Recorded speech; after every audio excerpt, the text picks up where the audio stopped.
राजा था। उस राजा ने कुआं खुदवाया तो गांव के लोगों ने, क्षेत्र के लोगों ने कहा कि भैया आप कुआं खुदवा रहे हैं, थोड़ा सा सहयोग हमारा ले लीजिए।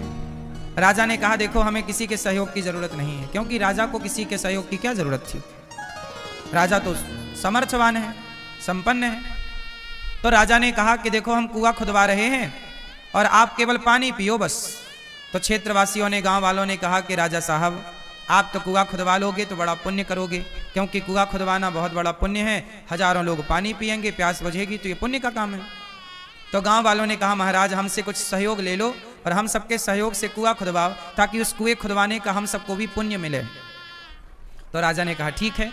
तब राजा ने एक दूसरा कुआं खुदवाया, और दूसरा जब कुआं खुदवाया तो सभी लोगों से सहयोग लिया गया, गांव के, क्षेत्र के लोगों से सहयोग लिया गया। राजा ने कहा कि देखो ये आप सबके सहयोग से कुआं खुदवाया जा रहा है। तो किसी ने कह दिया कि महाराज, राजा साहब आप तो कुआं खुद खुदवा सकते थे, सबका सहयोग लेने की क्या जरूरत थी। तो राजा ने कहा कि भैया ये सभी क्षेत्रवासियों की इच्छा थी, कुआं तो मैं खुदवा सकता था, पर सबका सहयोग लेकर इसलिए खुदवा रहा हूं कि ये कुआं जब खुद जाएगा और यहाँ जो लोग पानी पिएंगे और अपनी प्यास बुझाएंगे तो उन लोगों को भी पुण्य मिलेगा जिनका थोड़ा थोड़ा योगदान, सहयोग इस कुआं खुदवाने में लगा हुआ है, वह भी पुण्य के भागीदार बन जाएंगे।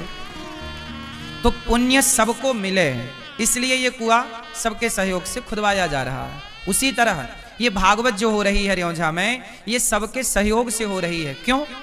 क्योंकि पुण्य सबको प्राप्त होना चाहिए, सबको पुण्य मिले। अब यहाँ अखंड भंडारा चल रहा है, आप सब सहयोग करते हैं तो पुण्य के भागीदार सब बनते हैं। पुण्य जहां प्राप्त हो वहां जरूर जाना चाहिए। हमारे भैया श्री अजय बिश्नोई जी, उन्होंने यहां पर अपने स्तर से बहुत सहयोग किया, और हमारे माननीय विधायक जी श्री प्रणय प्रभात पांडे जी, गुड्डू भैया आपका भी बहुत सहयोग रहा। ये पूरे टेंट की व्यवस्था हमारे गुड्डू भैया ने संभाली। जब सब व्यवस्थाएं संभालेंगे तभी कार्य होता है, एक के करने से कभी कुछ होता नहीं है। हमारे गुड्डू भैया का बहुत बड़ा योगदान रहा है। ये कार्यक्रम जब तक सब लोग सहयोग ना करें, ऐसे आयोजन किसी एक व्यक्ति से कभी नहीं होते, ये आयोजन सबके सहयोग से होते हैं। अब बताइए यहां पर यज्ञ हो रहा है, उस यज्ञ में जो आहुतियां डाली जाएंगी, उस आहुति का पुण्य किसे मिलेगा? जब भी कोई यज्ञ होता है तो उस यज्ञ का पुण्य सभी को प्राप्त होता है, जिन जिन की नाम की आहुतियां वहां पर डाली जाती हैं। तो आप भी अपनी आहुतियों में, कुछ आहुतियों का आप भी सहयोग कर सकते हैं कि उस यज्ञ में हमारी भी कुछ आहुतियां लगें। ऐसे यज्ञ सोचिए, 50 साल बाद ऐसा समय योग संयोग होता है कि हम यज्ञ कर सकें। अच्छे काम तभी होते हैं जब भगवान की इच्छा होती है। हमारे श्री शारदा तिवारी नगर पालिका अध्यक्ष श्री मनेन्द्र अग्निहोत्री जी, विनय असाटी जी, प्रांजल पांडे जी, टूटू भैया जी, प्रशांत परोहा जी, आप सबका भी योगदान, और हमारे गांव के, क्षेत्र के, मझौली से हो रहा, जबलपुर जिला, सभी गांव के क्षेत्र के भक्तों ने भी यहाँ बहुत बड़ी सेवाएं संभाल रखी है। किसी ने जूता चप्पल की सेवा ले रखी है कि जो भक्त आएंगे, हमारे असाटी जी ने जूता चप्पल की सेवा के सब लोग जूता एक जगह उतारेंगे। किसी ने भोजन की सेवा ले रखी है कि भाई भोजन हम परोसेंगे। किसी ने पानी वितरण की, हमारे बच्चों ने सेवा ले रखी है कि भाई पानी वितरण हम करेंगे सबको। ये अच्छे कार्य जब होते हैं तो हमें एक अच्छा कार्य ले लेना चाहिए। जीवन सेवा के लिए ही समर्पित हो। जैसे कि ये दास अनिरुद्ध ने, मैंने भी यहां पर एक सेवा ले ली। आपको पता है इस यज्ञ में मैंने भी एक सेवा ले ली। क्या सेवा? आप सबकी सेवा तो है, पर यह दास अनिरुद्ध की भी एक सेवा है, और मेरी सेवा यह है कि मैं इस क्षेत्र में यहाँ पर एक स्कूल बना करके कक्षा 1 से 12वीं तक इस क्षेत्र के लोगों को समर्पित करूं। तो मैंने भी एक स्कूल बनाने की सेवा ले रखी है, मुझे भी ये कार्य करना है। अच्छे कार्य करते रहो। जब आप अच्छे कार्य के लिए भागते हैं ना, तो भगवान आपका साथ देते हैं। प्रिय भक्तों, कल हम लोगों ने कथा में सुना कि राजा परीक्षित को 7 दिन में मरने का श्राप लगा। धुंधकारी जैसा पापी भागवत सुन के तर गया। जो भागवत सुन लेता है ना, उसका उद्धार हो जाता है। भागवत जी में जो प्रथम स्कंद, प्रथम अध्याय और प्रथम श्लोक श्री वेद व्यास जी महाराज कह रहे, जन्माद्यस्य यतोऽन्वयादितरतस् चार्थे स्वभिज्ञः स्वराट् तेने ब्रह्म हृदय आदि कवये मुह्यन्ति यत्सूरयः तेजो वारि मृदाम यथा विनिमयो यत्र त्रिसर्गो मृषा धाम्ना स्वेन सदा निरस्तकुहकं सत्यं परं धीमहि। देखो, सत्यम परम धीमहि। कल पूरे क्षेत्र में आसपास ना पानी गिरा, कहीं ओले गिरे, कहीं पानी गिरा, पर यहाँ कथा हो रही थी तो मानो भगवान छाता लगा के कल खड़े थे कि भाई यहाँ कुछ पानी, हल्का सा शुद्धिकरण तो भगवान ने किया।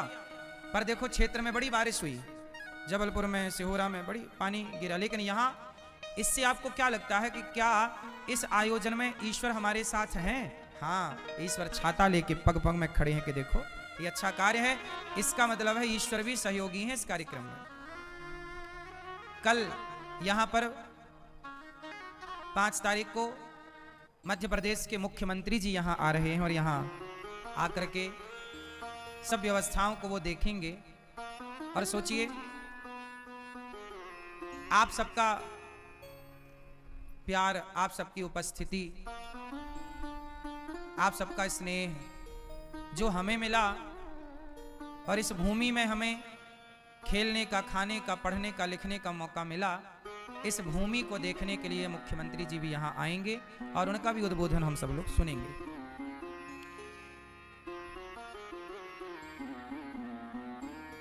जीवन में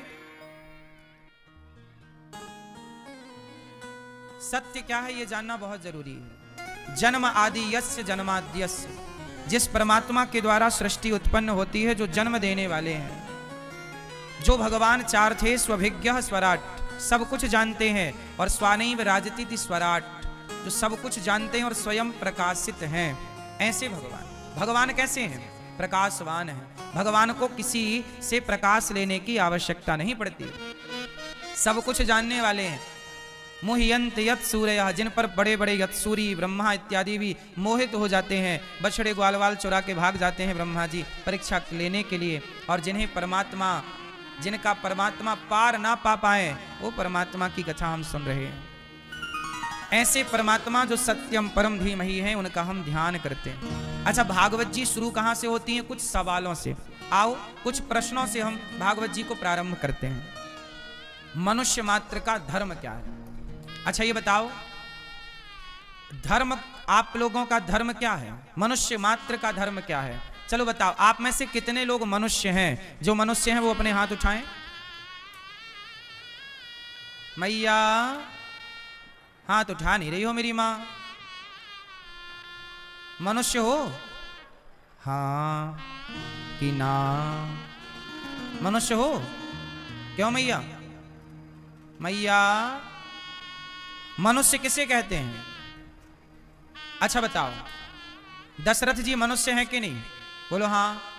राम मनुष्य हैं कि नहीं? मनुष्य का अवतार लेकर आए ना, विप्रधेनु सुर संतहित लीन मनुज अवतार। अच्छा बताओ, रावण ने वरदान मांगा कि हम काहू के मरहि न मारे, वानर मनुज जाति दुई बारे। रावण कहता है कि हम किसी के मारे ना मरे, हमें कौन मार सकता है? केवल मनुष्य या बंदर। रावण ने वरदान मांगा कि हम मनुष्य के हाथ मरें। सवाल खड़ा है कि जब रावण ने मनुष्य के हाथ मरने का वरदान मांग लिया, तो मनुष्य तो बहुत लोग थे, कोई भी रावण को मार देता। दशरथ जी भी मनुष्य थे, जनक जी भी मनुष्य थे, फिर राम को क्या जरूरत थी भगवान को अवतार लेने की? अच्छा बताओ, मनुष्य किसे कहते हैं? मैया आप लोग मनुष्य हो ना, पूरे मनुष्य हो ना 24 कैरेट के कुछ मिलावटी? मनुष्य किसे कहते हैं? सुनो, रावण कहता है कि मैं मनुष्य के हाथ मरूंगा, कोई भी मार देता, पर भगवान को मनुष्य बनकर आना पड़ा और मनुष्य के रूप में राम जी ने जो जो किया, जो जो करके दिखाया, समाज को बताया कि यदि यह लक्षण आपके भीतर हैं, ये लक्षण आपके अंदर हैं, तब तो आप मनुष्य हैं, वरना मनुष्य के रूप में तो रावण भी मनुष्य जैसा ही था, पर राक्षस था कि नहीं? मनुष्य होना और मनुष्य जैसा दिखना, ये दोनों बातें अलग हैं। कपड़ों की दुकान में भी पुतले आदमी जैसे दिखते हैं, पर वो आदमी इंसान थोड़ी है। मनुष्य किसे कहते हैं? राम जी के अंदर क्या है? मर्यादा है, सत्य है, दया है, करुणा है, बल है। जो ये लक्षण है ना, जिनके भीतर ये लक्षण हो, वही मनुष्य है। अब बताओ, राम के अंदर छल कपट था? उत्तर दो। निंदा चुगली थी? झूठ था? आप बताओ, आप लोग निंदा चुगली करते हो कि नहीं? छल कपट है कि नहीं? ईर्ष्या द्वेष है कि नहीं? अब बताओ, फिर आप मनुष्य कैसे हैं? मनुष्य तो वो है ना जिसके अंदर ईर्ष्या द्वेष ना हो। राम के अंदर नहीं था कुछ, तो राम मनुष्य थे, और मनुष्य थे तो रावण मर गया राम के हाथ। आप भी तो मनुष्य हैं, आप मार लो रावण को। भाई, छल कपट, निंदा चुगली, ईर्ष्या द्वेष, काम क्रोध मद लोभ, सब नाच नरक के पंथ, सब परिहरि रघुवीर हैं भजहु भजहि जेहि संत। काम क्रोध मद लोभ सब। अच्छा बताओ, राम के भीतर क्या काम है? क्रोध है? लोभ है? लोभ होता तो अयोध्या ना छोड़ते, काम होता तो सीता मां जब वनवास में थी तब राम चाहते तो दूसरा विवाह कर लेते। भाई, राम के पास दूसरे विवाह के ऑप्शन थे या नहीं? क्यों मैया?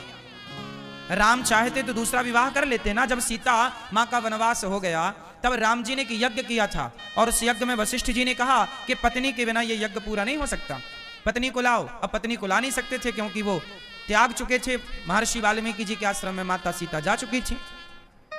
तब राम जी ने सोने की सीता बनाई। किसकी सीता बनाई? जोर से, जोर से। सोने की सीता बनाई और बगल में बिठाकर राम जी ने अपना यज्ञ पूरा किया। आज के जमाने में राम जैसी प्रभुता किसी के अंदर आ जाए, राम जैसी शक्ति किसी के अंदर आ जाए, रावण के पास थी तो ताकत, तो उसने कितने सारे विवाह कर लिए। ताकत के बल पर ना सीता मैया को चुरा लाया। राम के पास भी रावण से ज्यादा ताकत थी, लेकिन उन्होंने अपनी ताकत को किसी नारी के अपहरण में खर्च नहीं की, उन्होंने अपनी ताकत को समाज की सेवा में खर्च किया, उन्होंने अपनी शक्ति को समाज के उत्थान में लगाया। राम ने आदर्श स्थापित कर दिया समाज के लिए, रावण ने आदर्श स्थापित नहीं किया। इसलिए राम के अंदर ना लोभ है, ना काम ना क्रोध है। रावण सीता मैया को चुरा ले गया, लेकिन राम जी कहते हैं कि रावण मेरी शरण में आ जाए तो मैं उसे क्षमा कर दूं। वो तो रावण शरण में आया नहीं, वरना राम तो गले लगा लेते। इसका मतलब ये हुआ। अच्छा ये बताओ, आप लोग जो निंदा चुगली करते हैं, इससे आपका फायदा होता है कि नुकसान? जोर से, जोर से। मैया, आप चुगली करती हो? सास की बुराई, बहू की बुराई, पड़ोसन की बुराई, यहां की बुराई, वहां की बुराई। कितने लोग बुराई करते हैं? हाथ उठाओ। हाथ उठाने का कहा, मैया तो खड़ी हो गई।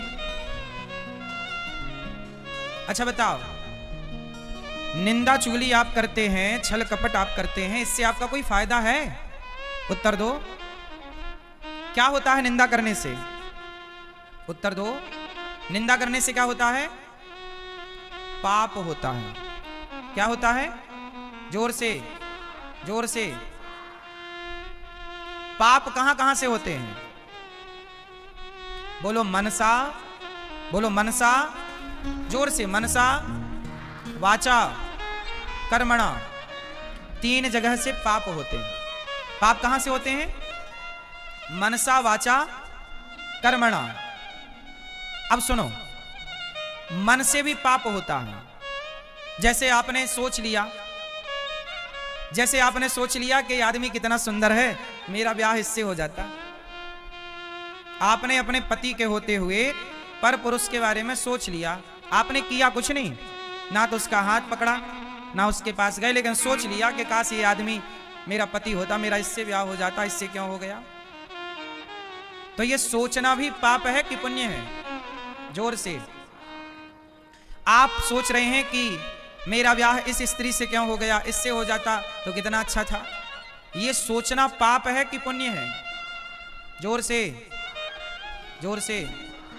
हाँ, आपने किया कुछ नहीं, केवल सोचा पराई स्त्री के बारे में और पराई पुरुष के बारे में। तो सोचना भी पाप है या नहीं? इसलिए कहता हूं, व्यर्थ की बातें ना सोचा करो, सदा भगवान के बारे में सोचा करो, चिंतन ईश्वर का, यही पुण्य है। और जगत के बारे में जो भी आप सोचते हैं ना, वो पाप ही है। तो ये मनसा पाप है। मनसा वाचा, वाणी से भी पाप होता है। कहां से पाप होता है? वाणी। वाणी से पाप कैसे? जैसे आपने किसी को ऐसा गलत बोल दिया कि सामने वाला बेचारा रो पड़ा। आपने गलत बोल दिया, सामने वाला रो पड़ा। गलत शब्दों का प्रयोग कर दिया आपने, इतना कठोर कह दिया कि वो बेचारा रो पड़ा। कहते ना, बोली और गोली, गोली के घाव भर जाते हैं, पर बोली के घाव भर जाते हैं वो घाव जो बनते हैं गोली से, पर वो घाव नहीं भरते जो बनते हैं कड़वी बोली से। सास बोल देती है और बोलकर भूल जाती है, पर बहुएं याद रखती हैं कि मेरी सास ने ये बोला है 10 साल पहले, 20 साल पहले। बोलो हाँ। इसका मतलब है गोली के घाव भर जाते हैं, पर बोली के घाव। इसलिए अपनी अपनी बहुओं को प्यार किया करो, बेटी की तरह लाड़ किया करो, हर बात पर ताने ना मारा करो। तुम भूल जाओगी बुढ़ापे में, पर बहुएं ना भूलेंगी। क्यों मौसी? सही है। इसलिए ज्यादा मुंह चलाने का नहीं, चुप रहने का, क्योंकि अपना गुजारा बहुओं से होना है, रोटी वो ही देंगी। और तुम पहले ही कट्टी कर लो लड़ झगड़ के, फिर खा लेना बढ़िया रोटी। सासें भी कम नहीं होती, पहले खूब उल्टा सीधा बोलती हैं और फिर उम्मीद करती हैं कि बहू खूब सेवा करे, हमारी पांव दबाए।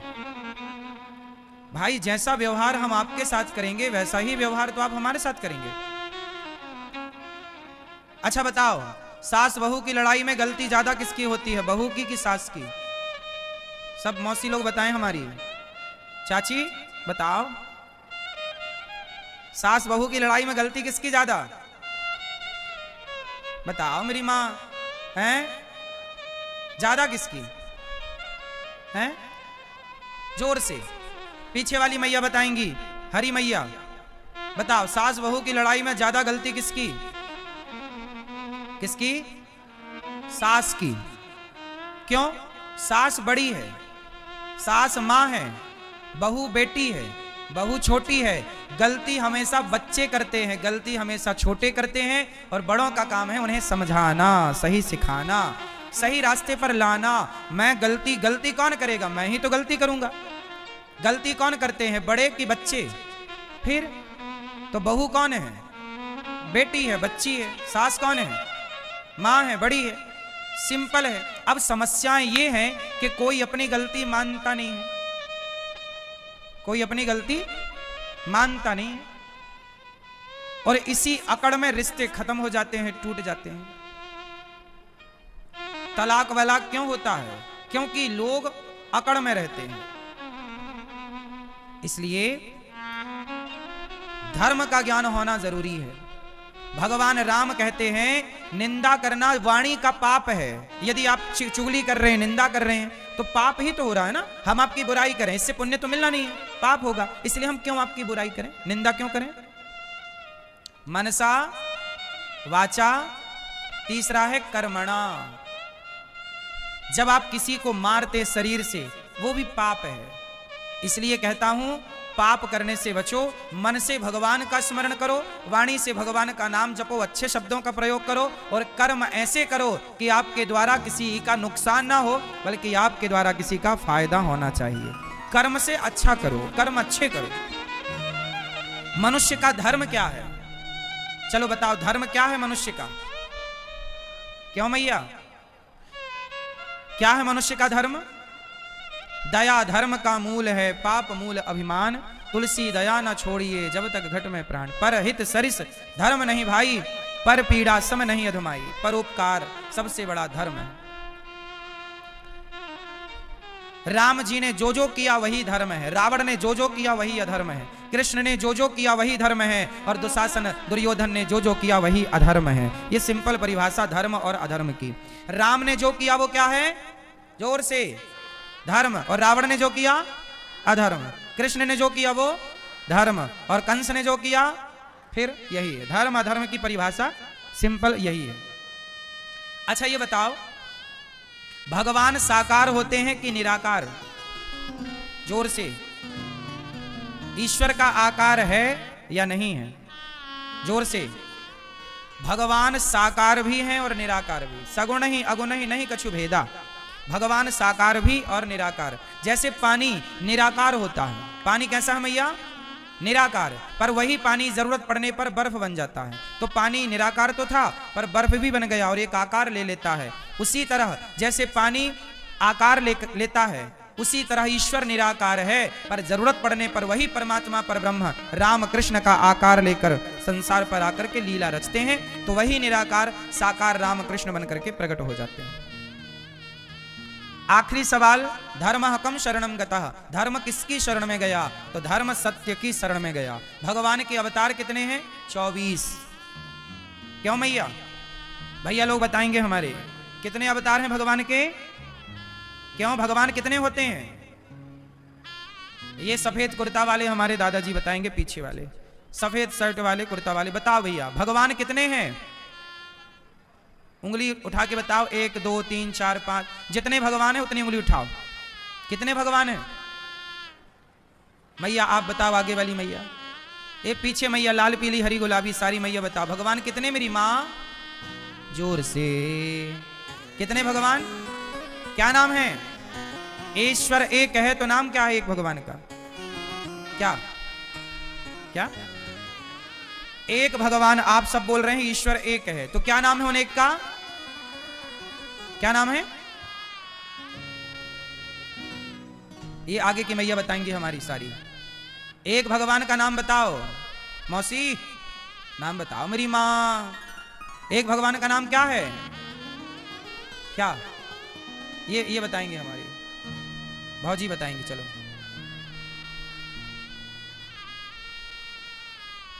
क्या नाम है? हैं? एक भगवान का नाम है, वही एक ईश्वर जिन्हें आप भगवान श्रीमन नारायण कहते हैं। भगवान एक, नाम नारायण, उन्हीं का नाम है कृष्ण। हमारे भगवान नारायण के कितने नाम हैं? अनेक। अनेक रूप रूपाय विष्णवे प्रभु विष्णवे।